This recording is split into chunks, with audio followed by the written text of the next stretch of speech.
presented by Scott Credit Union. Yours. Blue Note Fan Report. Aloha and mahalo. Welcome to the Blue Note Fan Report on a Thursday. Throwback Thursday. How are you all doing? Russ. He says, I'm looking forward to hockey season beginning. It's going to be a great year. Russ, I am on board with you, my friend. I am on board with you. I actually think Doug Armstrong made the right moves in the offseason. I know there are a lot of people out there who are not happy with Perron going to the Red Wings. But you know what? I'm okay with that. Russ says I've already got tickets to the February 25, 4 days after my 66th birthday. My wife and I are coming up from Springfield. Well, but Russ, I hope you have a great time, man. Who knows? Maybe I get lucky and I'll be there. Why, Sammy? Why are you worried about our backup goaltending? In fact, I'm not. I think it's an upgrade on Husso. I really do. I think Grice is an upgrade on Husso. Right? Everyone's looking at Husso, looking at this really small sample size and going, oh my God, he was so great. Why did we let him go? He was so great. He wasn't.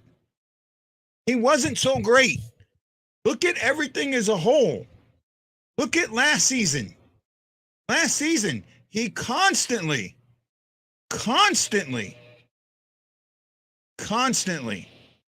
messed up. Let in a goal in the first couple of shots. He did it time and time again. He fixed it this season, but then in the playoffs, he goes right back to it. He comes in after the Bennington injury, and on the first shot, game's tied. First shot, he faces game's tied. Now, look, I know he came in cold, but you should still be able to stop that. You've got, and I'm not with it. Well, maybe if, it's got to get real lucky. I got to find a sponsor, someone who wants to bring me into town for a week or so to do shows and things like that. I'm always hopeful. I'm always hopeful that there's a company out there that really wants to help connect to the Blue Note Fan Report and make it better, but you never know, right? You never know. So I'm not worried about our backup goaltending at all. In fact, the exact opposite. John Adams, Jason Nichols, Sammy Helms, Brad Pond, John Hefter, Russ, Tidlin. Okay, Tidlin. Sorry.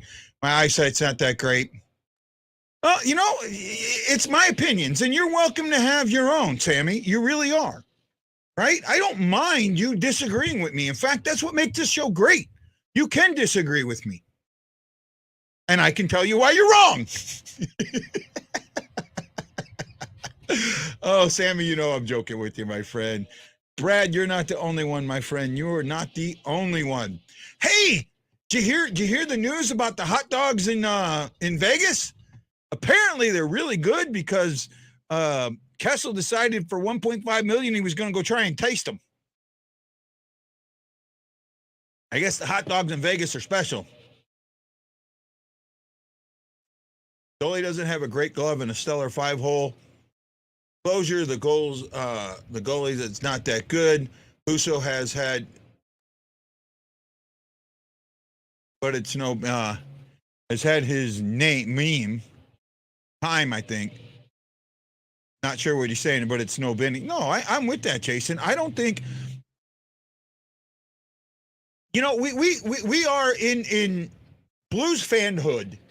The majority of Blues fandom is very, Subban was signed. I didn't see that. I did not see that at all. Right?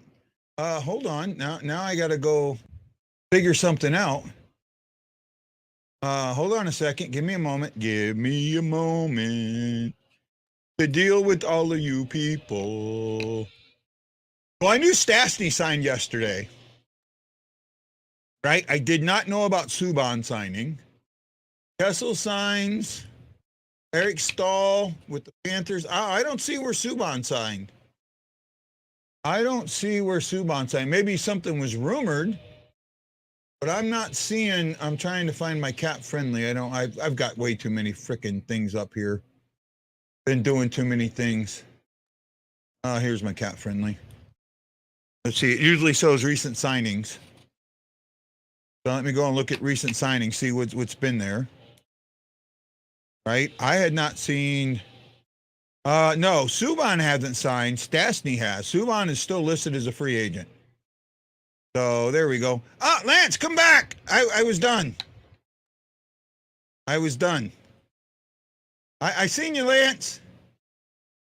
Okay, Lance, come back. Damn it.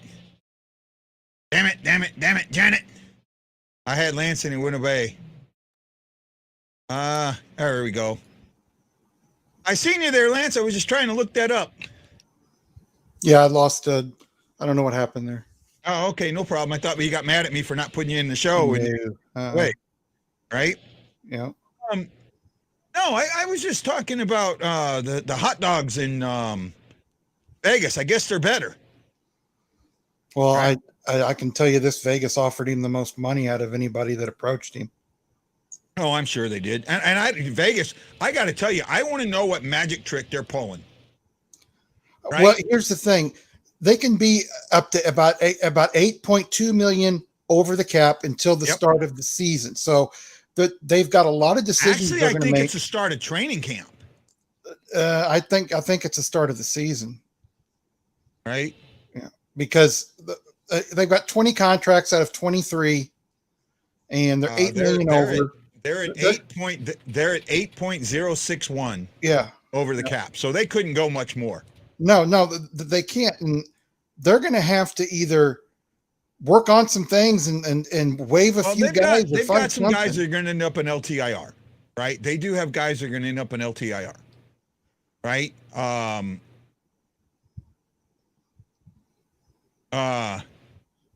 Shea Weber. Well, they traded. Did they keep Shea Weber? Shea Weber's on them, right? Shea Weber's an LTIR. Yeah, and so is Robin Leitner. Right, they've already put him on LTIR. They didn't even wait until. So now you get some of that back. If you wait until the actual season, then you get it all back. Yep. But they're listing 12 million, but I think it's less than that. So they've got some issues, right? But I think once they put those guys on LTIR, that's going to free up. Once they actually go on LTIR, that's going to free up that room. No, they're still not good though. Right? Oh yeah, they're not going to be good. Because right now it's saying projected LTIR used is 0. So they're actually going to have money under the cap. But I don't see who they're going to get. They're not going to bring much more in. They're not going to bring anything. Let's see. Says Pinks isn't all that great. I don't know what that is. Hey, Michael, how you doing? Haven't seen you. Chris Yaki says maybe it was a rumor. I think it was. He's talking about the Knights would pay him in hot dogs. He's talking about Pink's hot dogs. Oh, Pink's hot dogs. Okay, yeah. You got me. When I was in LA, I didn't get to go to Pink's. Nobody in my family likes hot dogs but me. Or there's some in Vegas. Oh, there's a Pink's in Vegas? Yeah. Next time I go, I guess I'll have to go. I love hot dogs. I'm a big hot dog guy. Big hot dog guy. I love hot dogs. Right? I think and there's a place here that does I guess you could call it creative hot dogs. Like he has a lobster hot dog, he has a foie dog, he does a duck fat dog. I mean he's got some really interesting. He has a vegetable dog, veggie dog. So yeah, he's really good. But no, I'm a dog man. So let me. What are you excited about coming up for this season, there, bud? Well, number one, like everybody, I'm excited about just playing back again and seeing what the Blues can do. I'm excited to see how Bennington bounces back. I think he's going to be just fine because he's got a summer between the time of being injured and everything. So I think he's going to be just fine. And I'm excited to see what some of these young guys can do, and maybe some of these new guys they've brought in. Not big names, but a few of these guys they brought in, maybe they can at least contribute, and I think they'll be fine. I think Akari is going to be a surprise, right? I think Akari is absolutely going to be a surprise. I I think Akari brings something that Akari can win face-offs, and that was one thing that Bozak was not very strong at, was in the face-off circle. Well, he used to be. He used to be, but last year he wasn't. Right? I seem to remember him not faring very well in the face-off circle. Right? Yep. Oh, hey, you real quick, I want to address a couple of things while there's enough people watching. I need to address a couple quick personal things, if you don't mind, Lance. Go ahead. First of all, there is somebody, a friend of this show, and I don't want to say whose their name is, but they are undergoing some addiction issues, and they're trying to get help, and it's not easy, and they're struggling, and I just want that person to know that my heart's going out to them, and that we're thinking of you, and we know that you can get through this, and we really can. And I just wanted to say that. And again, don't ask me who. I'm not going to say who. I'm not going to say anything more than that for their privacy. But I want them to know, whether they're watching or not, that I'm thinking about them, and I hope that they can. In fact, I know they can beat this.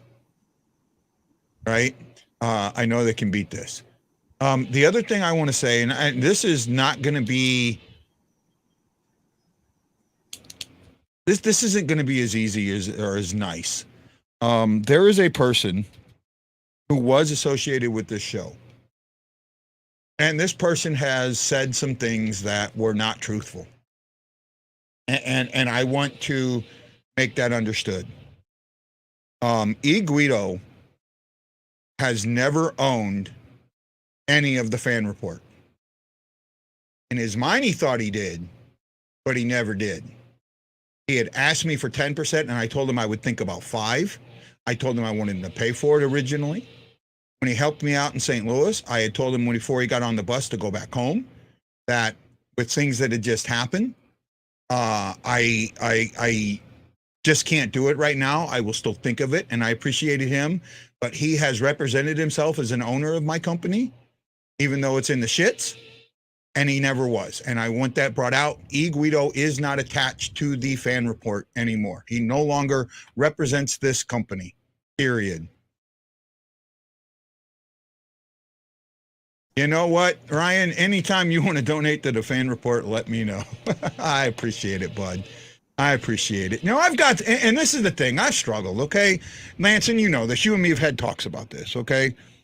I've struggled, but the one thing that I am learning more than anything else is that I've got some really good friends and really good supporters, right? Look at the names in this group. Look at the names here. You see them all the time, right? Russ has been around. Sammy Helms has been around. Brad Pound's been around. Jason Nichols has been around. Kishaki's been around. Michael Edwards has been around. You know, Bill Schnurr, I know I've seen him before. Wendy's a great friend of the show. John Hefner, been with me almost from the beginning. Robert Morton, been with me from the beginning, right? Hawaii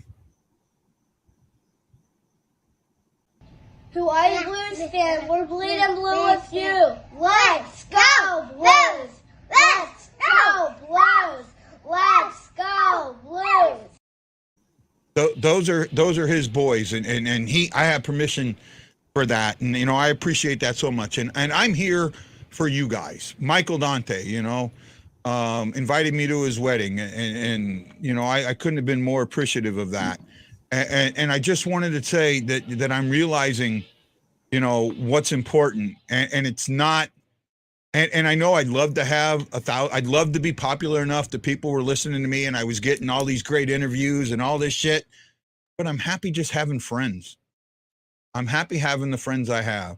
I'm happy that Glenn Gray and John Adams and Jason Nichols and Sammy Helms and Brad Pond and John Hefner and Russ Tilbury will put their thumbs in the air and like this on Facebook just because they want to. Right? And I'm happy that I have you as a friend because of this show. No problem. Happy to be there for you. So I just wanted to get that out. Right? And make that known. That was, I've hidden it. I've been trying not to say the name, but it just got to the point where I felt I needed to. Right? Is what it is, right? Mm-hmm. In fact, you know for a fact that I never never agreed to give him a part of the company. You know that for a fact. I never heard it. No, I never heard you say that. Well, I remember you and me talking about it for a while. Yeah.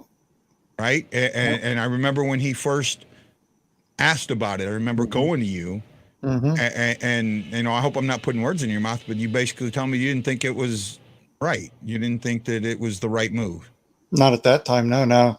You know, if somebody starts with you and they really work hard and it starts to be a success, and, you know, yeah, you put them into that, but it's really hard when you start doing that, because then the more and more people that know, oh, well, he got in on this, I'm going to help for a little bit, and I want to, and it just gets to be a downhill from there. Apparently, to go to Hudson is better than Sandy Koufax.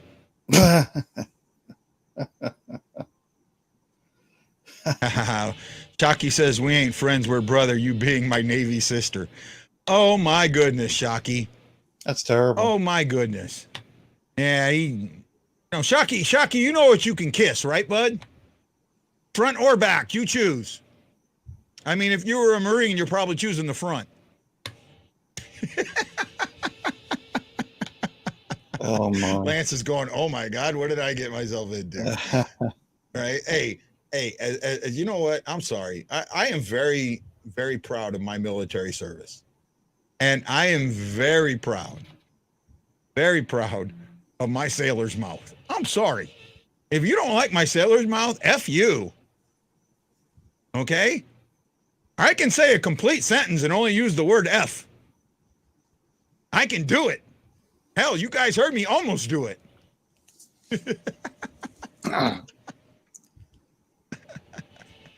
Oh, man. Who do you think on the Blues this season?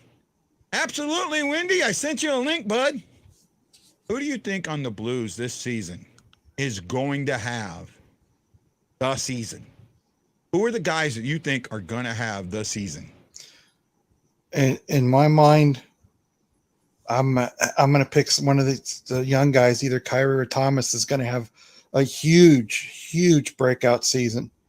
Those are the two that I see. You know, even if Bennington comes back, you can't call it a breakout season. You can call it a comeback kind of a season. But, you know, I think O'Reilly, if he's here, you know, past the trade deadline, even if he's gone at trade deadline, whatever, he'll have a good season. I don't think Vlad's going to take that much of a step down if he does take one at all. I just really see, and I think the defense, after playing together a little bit longer and Mikkola getting in there and getting more time, I know people are so upset that the Blues have no defense, supposedly, even though they haven't really made any changes to their defense. But apparently they went from the 10th best in goals allowed to the worst in the league. So I don't see that happening. But my two picks, breakout season, would be Kyrie or Thomas. I'm on board with Thomas. I think Thomas is going to be a Hart Trophy candidate this season. I really do. I think that he's been working up to it, and that we've seen some of these things from him that we're just waiting. And he's going to have a full season of Buchnevich and Tarasenko. And Tarasenko, I think, is coming into this season. And I know you think he's going to get traded or he's going to sign somewhere else. If that's the case, and he had 82 points last year, I think he hits 100 this year. If he's playing for the contract, you think he is, and I'm just going there, right? Like I'm looking, you know, the NHL did their top 20 wings, and they didn't have either Buchnevich or Tarasenko on there, and they both should have been on there, right? Tarasenko's better than Brinkett in my eyes. Yeah, I think so too. Right? There's a couple on there that I think he was better than, but yeah. when it comes down to it, I think that Thomas can have that Hart level season. Yeah, I don't from the Blues. I don't think Tarasenko's the type of player that tells himself, I got to like some players do. Oh, I got to play great for a contract. I just don't think he's that type of guy. Now, is he the type of guy that would say, I'm going to play great and show these people? Yeah, he's that type of guy, but I just don't see him saying, you know, I got to have a great year. You're right. You're right. But I also think that he's that type of guy that, Wendy, I sent you. There he is. Okay. I just think that he's that type of guy that can really dig deep when he needs to dig deep. Oh, Wendy, I have a question for you. What? Did you get yourself some $20 season tickets, preseason tickets? For what? The Hawks? The Hawks. Their No, preseason but home I'm games looking are at it. $20. I'm looking into it. $20. You sit wherever you want. Okay. First come, first serve. In St. Louis or up in Chicago? In Chicago. Right? I guess they don't think anybody's going to show up to their games.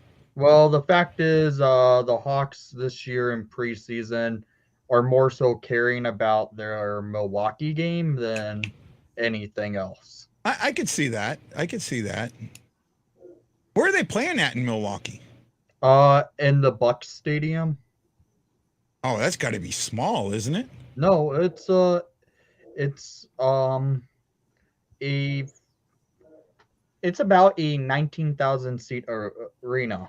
Well, that's with basketball, not with hockey. Not with hockey, but it's going to hold a total of 17,500 people. Okay, so it's a full-size arena then. Yeah, it's a full-size arena. Hell, it's one of the bigger arenas in the U.S. Yeah. One of the questions I was asking, and I know you're not a Blues fan, but I know you keep up with them a little bit. Who on the Blues do you think is going to have that breakout year?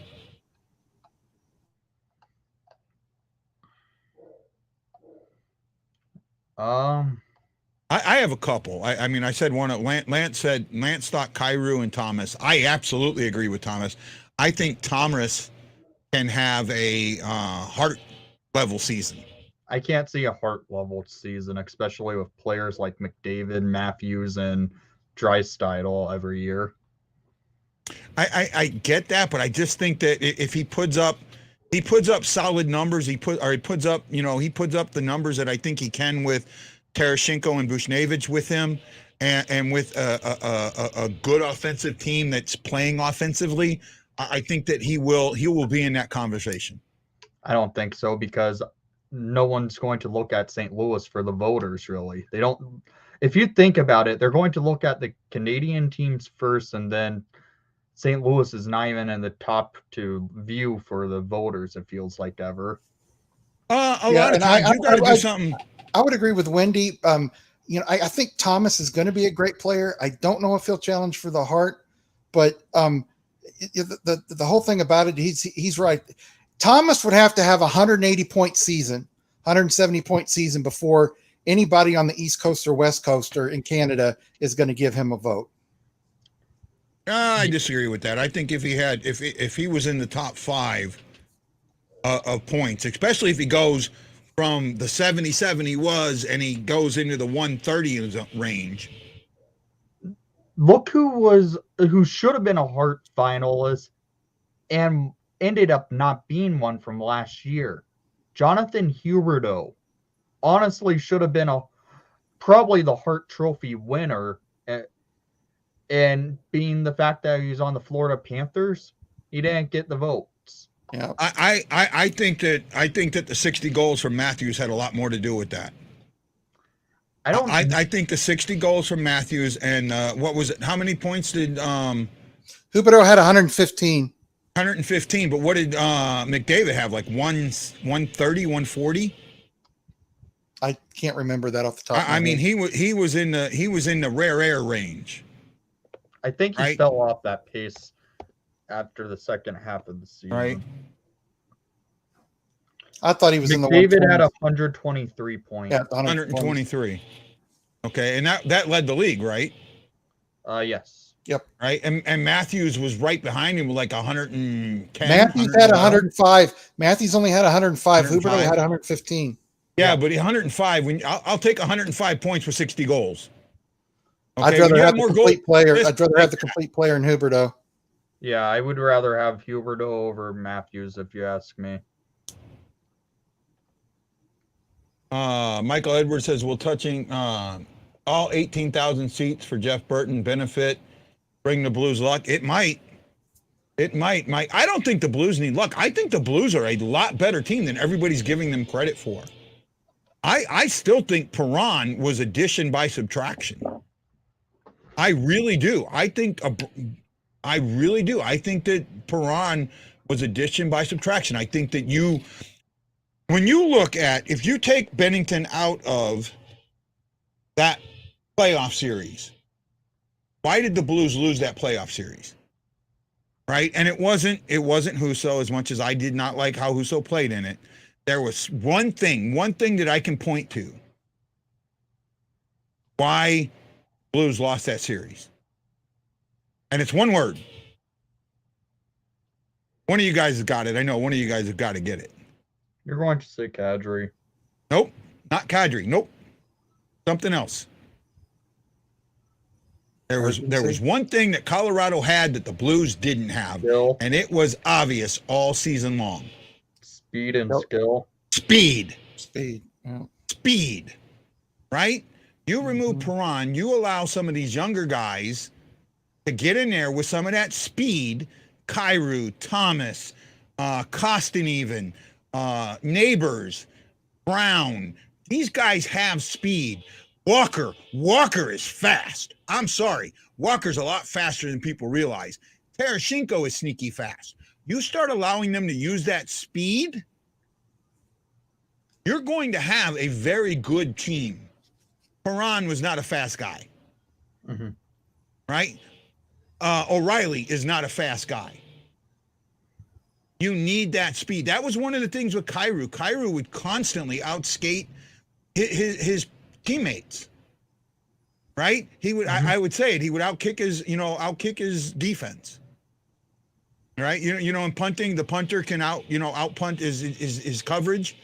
Right? Well, that's what Kyrou would do. Kyrou would be so fast, he'd get down there and there'd be nobody with him. Nobody to pass to, no openings. And he's got a decent shot, but he's still young. He hasn't honed that shot in yet. Right? That's something he's got to work on if he's going to outskate his coverage. That's what I see. And I think that with Perron being gone, that opens up room for these young guys with speed to get in there and make that part of the Blues game. I really do. Right? Wendy, I want to talk about the Blackhawks, but I just don't know what to talk about because they're gonna suck. I know that. We're going for Connor Bedard. That's risky, man. To me, that is so risky. Right? It's risky, but if they can get a top 2 pick in next year's draft, they're getting a franchise-changing player. That's still risky to get a top 2 pick. That's still risky. You have to win one of 2 lottery picks. And I hate the lottery now. I liked it. It was okay when it was 3. Now that it's 2, I hate it. I don't even know why they have it. Make it go away. No. Right? I do. I absolutely hate it. I don't see. I'm with you, Guy.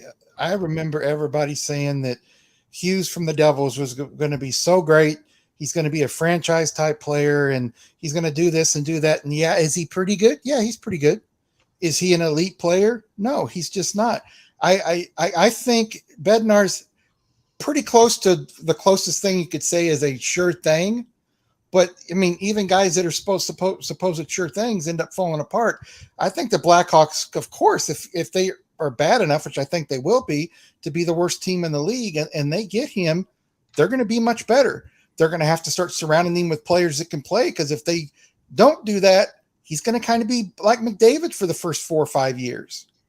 The thing with the Hawks that the McDavid and the Oilers did not have going for themselves is the fact the Hawks actually already have a prospect pool in the works. And well, you look at the Oilers. How many first-round picks did they have? Number 1 overalls did they have? At least 3, if not 4. Oh, it was a bunch from 2000 to 2017 or 18. I think it was 7. It was 4 first-round picks. Yep. Taylor number Hall, 1 overalls. One of the largest busts in NHL history, and failed Yakupov. Yep. You had McDavid, and there was one other. When was Paiarvi picked? Paiarvi was a 8th round pick. 8th round, I believe. When was McDavid picked? McDavid was picked 1. Yeah, and what year? 2015. Yep.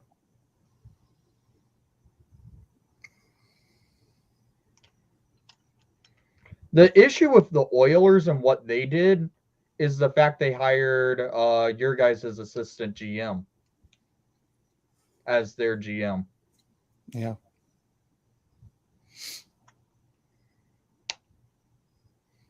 Okay, so I'm looking at it now. See, if I'm the Blackhawks, and maybe you disagree, Nick, if I'm them, I know that you can really stunt a guy by bringing the players up on a bad team. Mm-hmm. But they've got enough talent, like you said, in the minors to where, bring some of these guys up, let them play, get the experience. So if you do get him number 1 overall, he's got some players besides him that have some NHL experience. Yeah. The thing is, for this year, the Hawks are not going to play a lot of their prospects from Rockford. Yeah. Just because Rockford is so competitive right Mhm. now, and the Hawks are going for a tank. They don't want to stunt the prospects even more, because how they rushed a lot of the prospects that are in Rockford Yep. who should be in the NHL now to play in the NHL. And then once Kyle Davidson took over as GM, he sent all of them back down to Rockford to not stunt their development, because they were honestly hurting more in Chicago than they were down in Rockford. Well, sure. Yeah. So what Okay. I'm thinking happens, the Hawks play all their prospects down in Rockford, bring them up every now and then, like Lucas Reichel. He should be in the NHL, but frankly, I think he's best off playing in Rockford next season. Wear a letter on his jersey and just keen in more on the face-off dot, because he's supposed to be our next number 1 center. Mm-hmm. But the way he is, how small he is, he should honestly be a winger. Yeah. What is he, 5'9" or 5'10"? I think he's 5'9". He's a small guy. I'm checking. Maybe I'm thinking of somebody else. He's 6 foot, 170. Yeah, that's still that's not big. He's got a light frame. Okay, And hey guys. for being a center, that's pretty small. Yeah. Go ahead, guys. Okay, so here's what the Edmonton Oilers had, and they had all of these guys playing at the exact same time. Are you ready? Yep. Taylor Hall, Ryan Yep. Nugent-Hopkins, Yep. Nail Yakupov, and Connor McDavid. That Yep. is 5 number 1 overall picks on the same team. Was Yakupov on the team with McDavid at all? Because I want to think so. I'm pretty sure he was sent down to the AHL because how bad Yakupov was. He was, frankly, in my opinion, I get it. There's Alexander Digg, who's argued as one of the worst first overall picks, or thank you, Patrick Stefan, for the Blackhawks' first overall pick, and Patrick Kane. But he's argued as one of the worst first overall picks. But this is the top 3 worst overall. Oh, easy. No, he played 60 games in their in 15-16. Yeah, in 15-16 he played 60 games for Edmonton. Yeah, I thought he did. Yeah. Huh. Right, his rookie year, and then he went to the Blues for 1 year, played 40 games, had 9 points, and we got rid of him. I just know Yakupov sucked, and his game. Oh, he's in the KHL now. Yeah. He's out. You know what? He's another one of those guys, a lot of talent, but he didn't change his game for the NHL, and he wouldn't listen to coaches, and he didn't take it seriously. Yeah. When I remember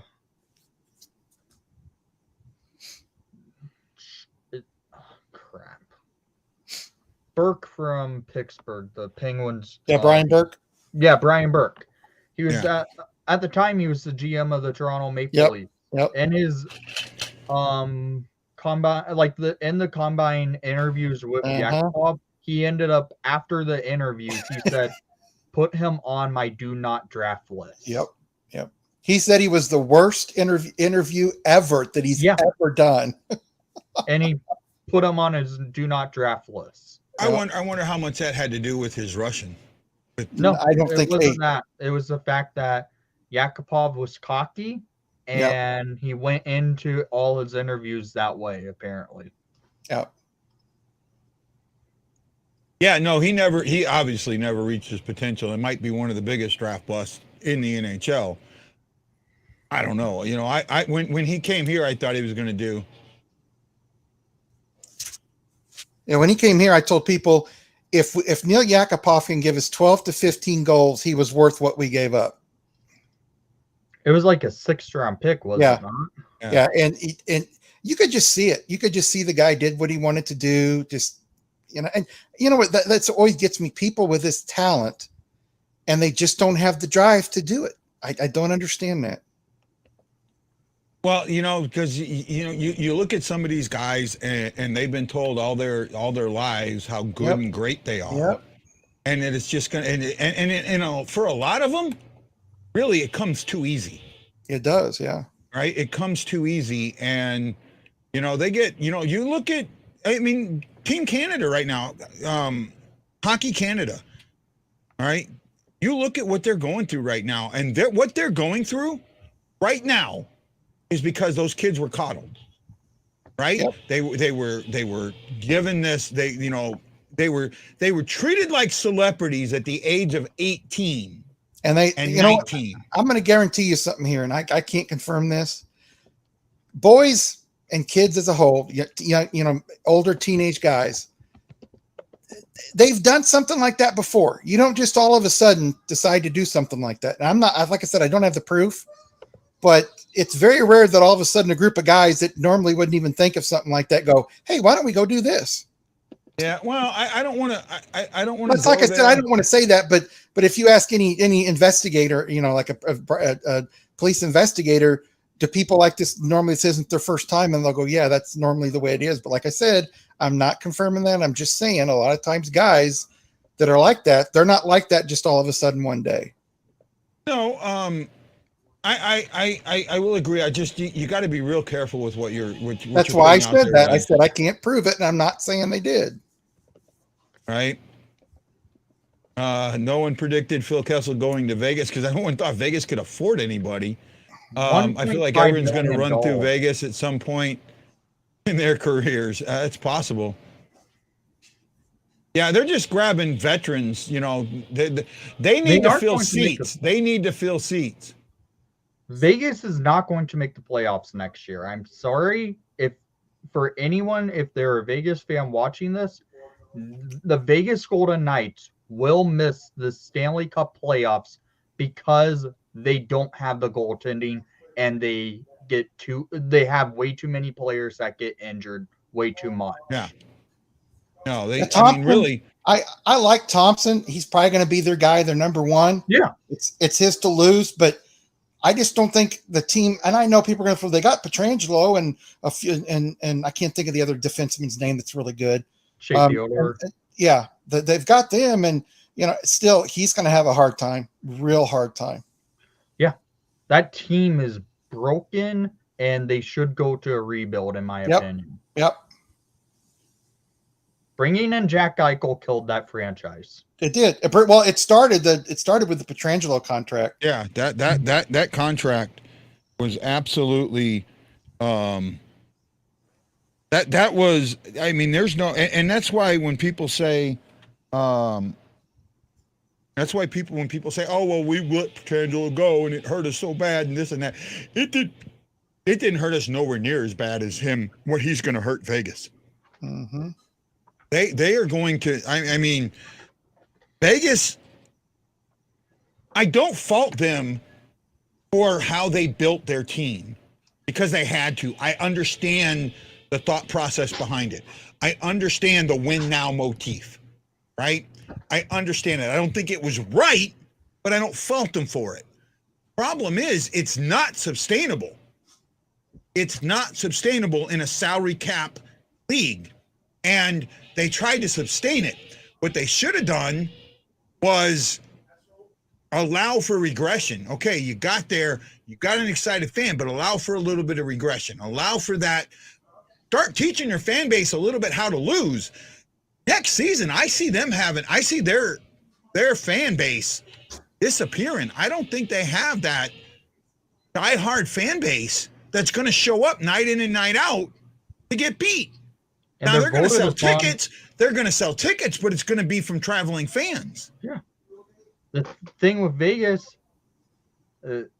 they're already voted upon as the most hated team in the NHL. Yeah. Yeah. Yeah. And all them stupid odds makers have them anywhere from the number 8th to number 10th team in odds to head of the Blues to win the Stanley Cup.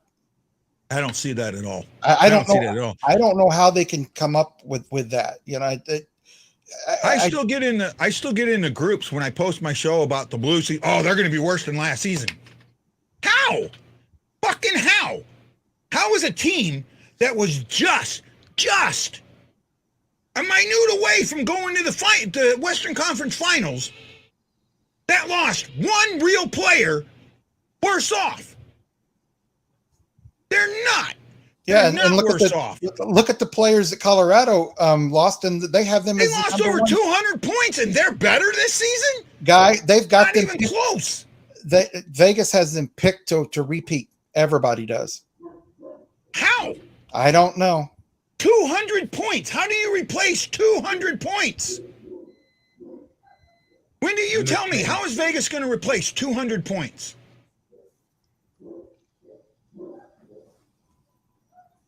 It's tough, but I don't think I've ever had Wendy be speechless. I think his response says it all. I wasn't speechless. I was just wanting my dogs to shut up. The thing is, it's going to be tough for the Avalanche to repeat with how many players they lost. I agree. Frankly, my pick to come out of the West is the Calgary Flames. And people may call me an idiot for saying the Flames, but frankly, the Flames got better than what they were last year. Mm-hmm. And I think they built a roster for a playoff push, not just regular season hockey. That's how their roster's built. I get it. Huberdeau sucked in the playoffs last year. Everyone on that Florida Panther team did suck. They barely won in the first round, and they did nothing in the second round. But I think Huberdeau, now being on the team, viewed as the number one guy on that roster, he's going to have that true breakout for a playoff run with the Calgary Flames. On the Panthers, he was never viewed as the best player on that roster. It was always Alex Barkov, and that was final. Now he's the number one guy. He's going to have that chance to break out, especially with the Calgary Flames. My issue with the Flames is Kadri and how Kadri and Suter are going to get along together. Again, I think Kadri and Daryl Sutter works perfectly. I don't see it because look at Suter is nowhere near. He is not. You look at the coach that the Avalanche has, and I want to say his name. I think his name's Jared Bednar. Yeah, Bednar. To what Suter? They're opposite ends in the spectrum. Suter is a take no shit coach. Bednar is one of those put my arms around you, talk to you, give you a little bit of loving, give you some, help you out. He's a build you up. He's not a tear you down coach.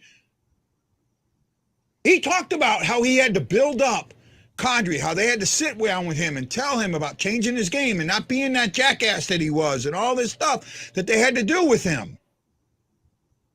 Right? And look at it. For 2 years, he was just that badass Kadri, the Kadri that did the bad things than he was before this year. So, I think when you get that hard-ass coach, I think Kadri's going to reverse to his old ways, and I think it's going to screw him up. And I don't think Kadri can be the man, even the number 2 man. He's not the number 2 man. Who's number 2? That's Elias Lindholm. Not when you sign a guy for $7 million. You're bringing him in to be a top guy. Your core consists of Huberdeau, Lindholm, and Kadri. Kadri's the number 3 on that team. He's the number 2 center. Lindholm's the number 1 center. And then you have Huberdeau as your best player on your roster.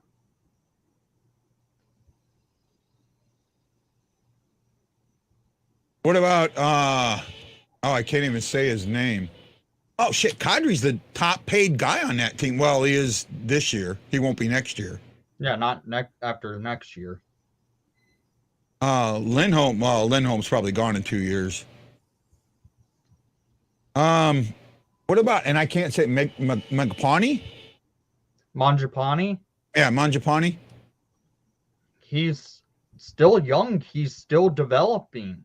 26. He's right? 26, but the thing with Mangiapane, he started his development really late, it seemed like. If you think about it, no one really heard of Mangiapane until really 2 years ago. His development really hit late 2 years ago, and now he's starting to show he's one of the better players in the league. No, I'm with you. I'm with you. I see it. I just don't think that. I think that Kadri's going to come in there with a big ass head and thinking he's the guy, and that's just that feeling that I have. Right? I get it. You hate Kadri, but I just think he works with Sutter. Lance, do you agree with that or disagree? I want to know. I think he works with him as long as he doesn't do something stupid. Yeah. I think if he does something stupid, then they'll have issues. If he keeps his head down and just plays hockey, I think he'll be fine because then he'll be a Sutter type of player. When he starts costing the team with too many stupid penalties, then he won't be a Sutter type of player. Mm-hmm. And I honestly think this. If he does one stupid thing, Sutter's going to sit him down and say, hey, watch it because we have you signed for this contract. You're supposed to be one of our top guys, not the top guy, but one of. You're here to help us win and get to the cup final. Mm-hmm. Here's a question for you, Wendy. Kane gone by season opener? Oh, no. You think he's gone by the trade deadline, right? What? You think he's gone by the trade deadline? Yes. I think it's earlier than that. I think he's gone by January. I think this is one of those December trade type guys. I don't think so. For me, with what the Hawks are asking, right? The Hawks aren't asking anything. They're not trading him until he has to be traded. I get what Elliot Friedman said on 32 Thoughts today, but they're not trading Patrick Kane until he asks the Hawks to move him. Point blank. He's not going anywhere until then. And for all the people that Kane says, you know what? If you guys want to trade me, I'm willing to go. What do they ask for him? I think they're asking 4 pieces. Well, they're getting a first-round pick, a top-end prospect, and if it's a 3-way trade, probably a second-round pick from the other team and a prospect from them. I think it's a 4-piece deal. I think it's 2 first rounds and 2 high-end prospects. I mean, 2 NHL-ready prospects. That's what I think that they're going to ask because that's what he's worth. But look at who. We're also talking about a GM who just traded Alex DeBrincat away for just a first-round pick, a second-round pick, and a third-round pick, who probably should have fetched you 2 first-round picks and a prospect, especially from the Ottawa Senators. Ryan Green says that's too much for Kane. I don't think it is. No, because Kane's got 6 more years in him, right? Kane realistically has 5 more good years in him. I get it. He's going to be 33 in November, but the way Kane is, he stays healthy. He knows how to move the puck. He's going to have 5 more good years in him. That's how good Patrick Kane is. I think so too. No, I still think he's worth that much now. I really do. I think that he's that type of player. He's one of those guys. Name. The name gets you all you want. Yeah. Right. On a bad team, he still lead. I think he led the team in points, didn't he? He led the team in points, 9 goals, because that was Alex DeBrincat getting set up by Patrick Kane. Yeah. But so, and that's where DeBrincat might have some issues where he doesn't have a setup guy in. I think he has a setup guy in Stutzla. In Montreal? No. Or Ottawa, right? Ottawa. Okay, you're talking about the German, Tim Stutze or whatever it is, Stutzla? Yeah. Yeah, well, yeah. That guy. Ottawa Well, not only that. That Ottawa team's going to make the playoffs next year. Oh, no, I think I'm with you there. I really do. The other one that, oh, man, what can Brady do with that team? What can, he's a young captain, but oh, my goodness, what could he do with that? What is he going to be able to do with that team? He may be the captain, but we know who's going to help lead that team next year. Who? That's going to be Claude Giroux. Yeah, I could see some of that. I could see that. I could see, but I can see him getting an A. Giroux will wear an A. Probably DeBrincat gets an A. No problem, Lance. Thanks for showing up, buddy. Yeah. We appreciate you. Night, guys. Have a good night. No problem, Lance. No, I don't know. Maybe I think Giroux. I'm just saying this. The way the Ottawa Senators did their rebuild reminds me a hell of a lot of these Blackhawks from the 2000s to the 2010 Cup runs. Why? The Hawks were able to get top-end prospects for a good amount of years up until they were ready to compete. They went out free agent-wise and picked up top-name players like Claude Giroux. That was, in my opinion, that's their version of Marianosa. And it's possible. I don't know. I think the leadership may show up, but this is, Brady needs to take that team over.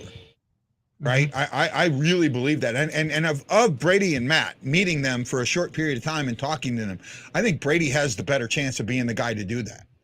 Well, he was the captain last year, and he was pretty good at being the captain last year for that young Ottawa Senators team. Yeah. And that's the thing. And then, with Matt in Florida now, Matt doesn't have to be the guy in Florida.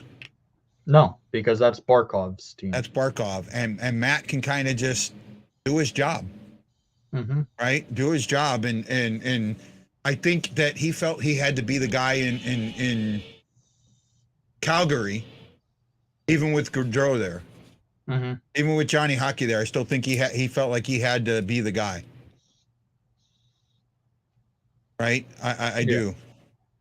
Oh no, I do think Gaudreau is overrated. I do in some ways think he's overrated. Giroux was, here's the factor with that Philadelphia team. He may have been the captain for that Flyer team, but the Flyers just as an organization had no clue basically what the fuck they were doing. They didn't have any vision of where they wanted to go with that organization.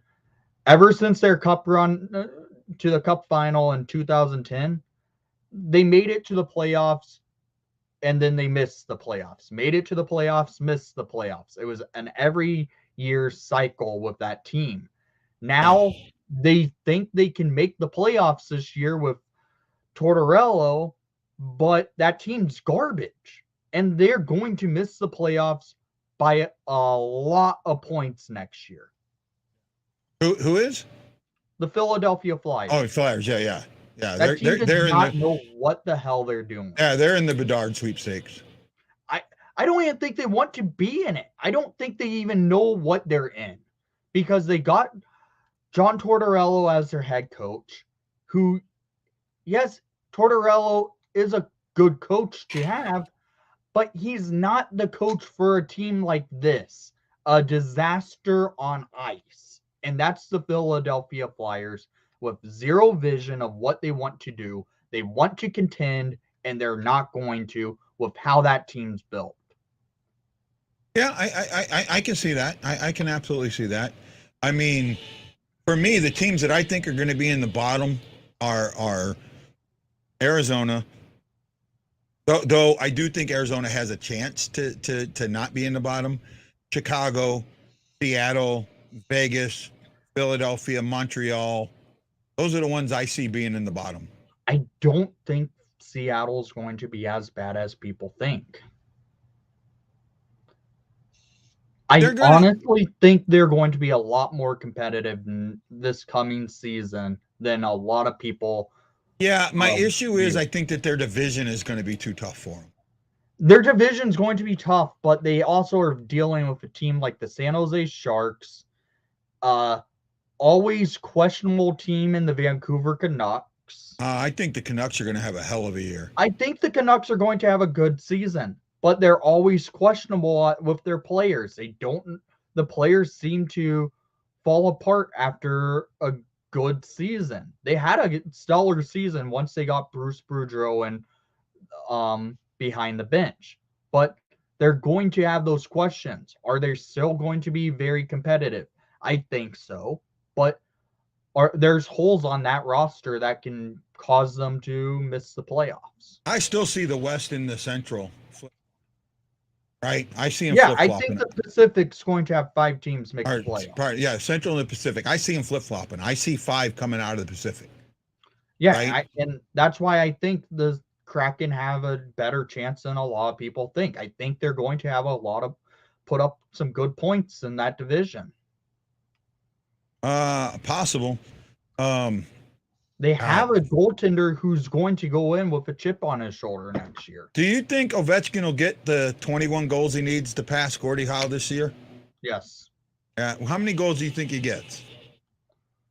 It's Ovechkin. I will give him at least 30. I was thinking 40. I could see 40, but the fact that he doesn't have Backstrom all season this year could hurt his goal scoring. What happened? Is Backstrom injured? Yeah. He had surgery, I believe, on his back. Yeah. Yeah, that could help. But he's got Oshie, too. Oshie's not this much good, isn't that good anymore. He gets injured way too much. I don't know. I still that. Kings improve this year or regress? Improve. Yeah, I think they do too. I think the Ducks improve. I think the Ducks improve. I think Zegras has a breakout season. I mean, last year was technically his breakout season. I think he breaks out even further. I think he's an all-star.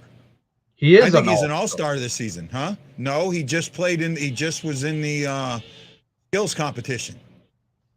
They brought him in for the skills competition. He was not a listed all-star. Okay. Well, I don't give a crap about all-star names because you're voted into the all-star game. You aren't really said you're an all-star. You're voted into it by fans. Well, really, only 4 players are voted into it. Everybody else is voted in. Everybody else is in by players and coaches. What? The all-star game is still a joke, in my opinion. Get rid of the game and just do the skills competition. That's all I have to say. I'd like to see him. I'd like to see him do it a little bit different. I'd like to see him do it 6 ways and add the Canadian women and the Canadian and the American women into it. Mm-hmm. Right? Here's what I'm just saying. With the All-Star game, just cancel it after 2024 when they reintroduce the World Cup of Hockey. I'm not there. I'm not there. Make the All-Star events the World Cup of Hockey because that's what that is. That's a 2-week tournament, though. You could do a 5-day tournament on it. Not really. Yeah. Because the World Cup of Hockey needs to be some type of round robin. Can't do it in. I mean, are you going to have the guys? The guys aren't going to play 2 games in a day. No, right? But you could do back-to-back like games for where you're playing one day, the next day, and then you get a day off type of thing. Yeah. No, I'm sorry. I'm not there. I just I'm think not the there. All-Star game's a joke. I'm not disagreeing with you. I think the All-Star game has definitely changed from what it should have been. There's no offense or defense into it whatsoever. I don't like that they only pick 11 players per team. I'd like to see them go 4-on-4, and I'd like to see it be more players. I'd also like to see them, the 2 20 minutes I don't like. Mm-hmm. Right? Are the 2 10 minutes, the 20-minute games? I would rather see them.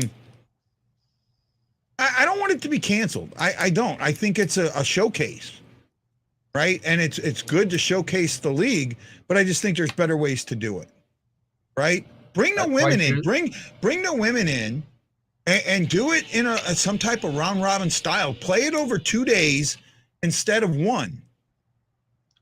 Have your skill contest on Friday. And have an all-star games, have part of it on Saturday and part of it on Sunday. Here's the thing, or cancel the All-Star game together, do the World Cup of Hockey as a summer event after the season, and let the players who were voted as All-Stars play for their countries in the World Cup of Hockey.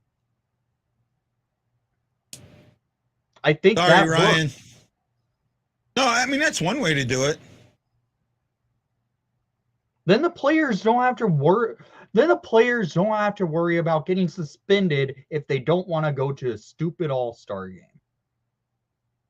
Because the NHL suspends players if they decide to not go. Yes, they get a one-game suspension for unless it's injury related. Unless it's injury related, yes. But it's the dumbest thing.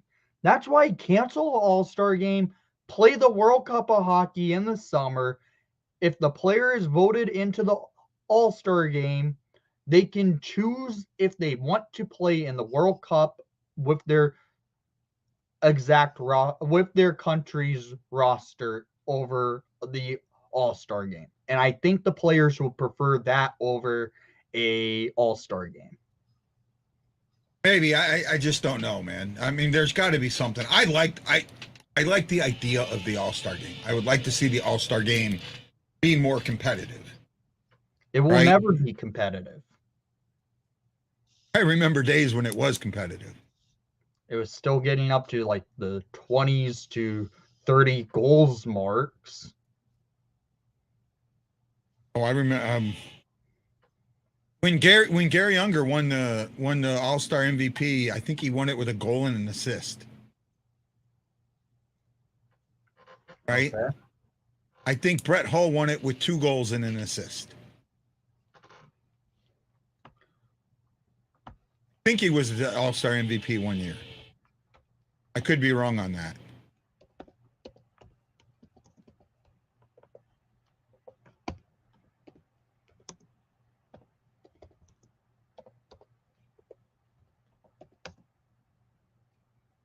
Yeah, I could see that too there, John.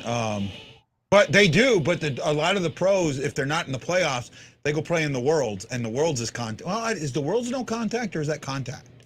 It's contact. Contact, yeah. The World Cup of Hockey would also be contact too. Yeah. Double hip surgery. Wow. Wow. That's painful.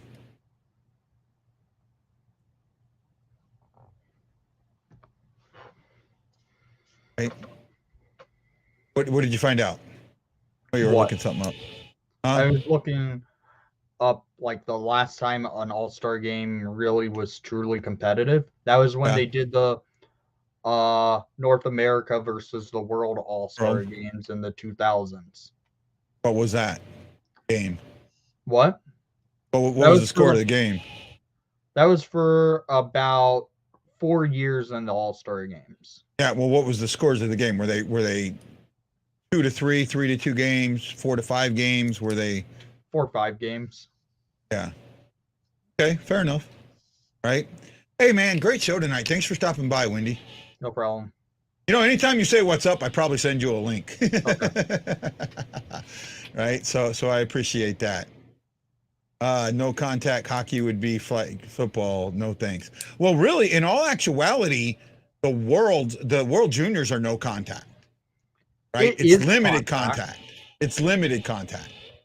But it's still contact hockey. Yeah. And frankly, the World Juniors is still one of the best tournaments in all of hockey. I'm not a fan of the one and done, the way they do that tournament. Well, that's the same with how the World Championship is.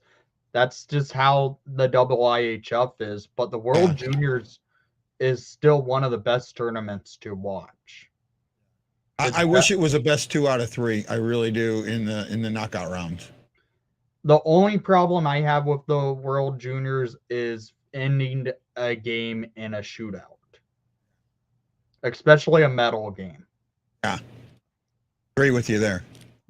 A championship game should never end in a shootout. Nope. Actually, no hockey game should end in a shootout. So, because I'm on the side, shootouts are stupid and shouldn't be a thing anymore. I'm still with the shootout. I don't like the tie because teams play for the tie.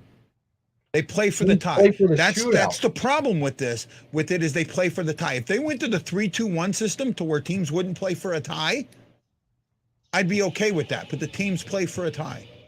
You got to get that. You got to get the tie out. Teams still play for the shootout. Not as much. I don't think as much because regulation wins counts. I get that, but there's teams that do play to try and get to the shootout. The New York Islanders. They need to put in the center line as an over and back, right? Like once you take it past the red line, you can't go back. You lose it. It's a face off. Mm-hmm. It's a face off in your zone. The New York Islanders last year were clearly guilty of trying to get teams to go to the shootout. Last year when the Hawks played them, both their games went to a shootout because the Islanders, once they got control of the puck, they were just ragging the puck in their defensive zone. Yeah. Well, hey man, I'm gonna call it a night. I'm a little dry, a little worn out. Thanks so much, Wendy. It was a much better show than what I had on Tuesday. I appreciate it. Hey guys, this is Guy the Wide Blues fan for my buddy Nick from Windy City Hockey saying aloha, mahalo, and we'll see you all on the next Blue Note Fan Report. Aloha.